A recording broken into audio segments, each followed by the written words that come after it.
Welcome to ECNTRADE Daily Video. Before we begin, it should be noted that any advice is of a general nature only, and that your personal circumstances have not been taken into consideration. Hello everyone, my name is Rob Clayton and thank you for joining me. The Australian dollar was again choppy overnight and the market still attempting to regain further momentum as it looks towards a recent high where it stabbed at 72.50.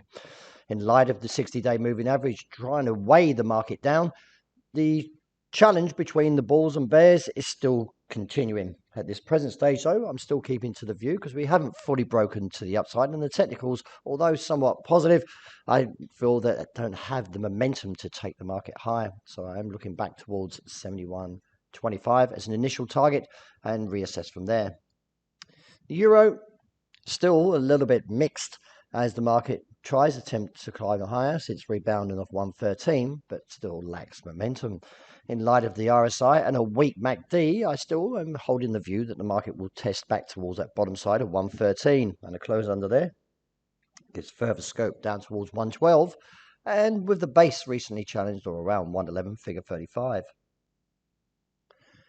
The dollar yen market has come back to a slightly bearish case, or more to the point, the yen strengthening on the back of the recent Russia-Ukraine conflict.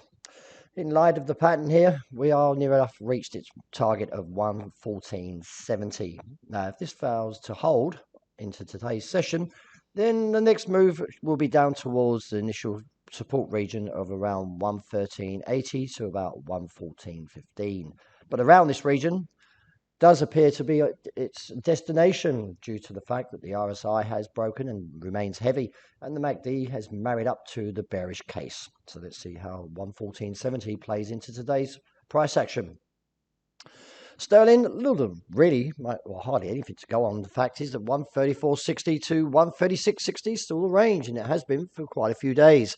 After many stabs to the upside, it should be noticed that we are holding now after the recent failed attempts, but we are getting to an overbought zone. MACD is weak, so I feel that we're probably back to the top side of the range and looking for a pullback to 134, 40, 50, 60 area.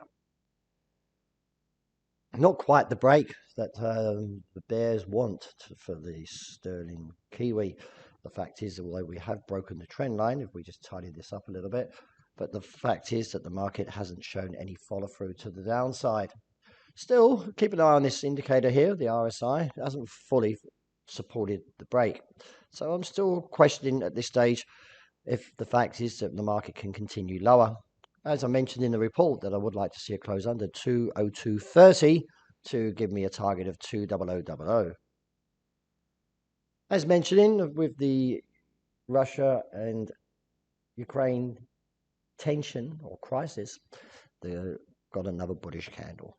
At the start of the last few days, we were looking for a move at 1,844 to confirm this outside range day, and it wasn't confirmed.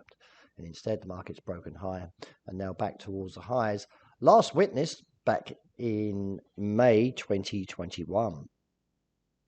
Am I bullish here? No, I feel the market is getting a little bit carried away with itself.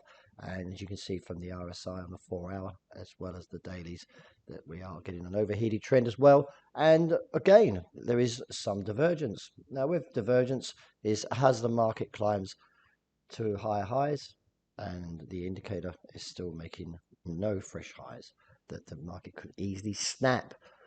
The drop can be as much as $50. So I'm not a ball up here. I'd rather either sit out or maybe even look towards adding a small short position, but not too much to put risk in case the conflict in Russia and Ukraine does get a little bit out of hand, and therefore would see a little bit more safe haven demand. Nevertheless, I'd be surprised if that goes into that kind of situation. So I feel we're getting close to the top side of this current rally. Finishing up with oil.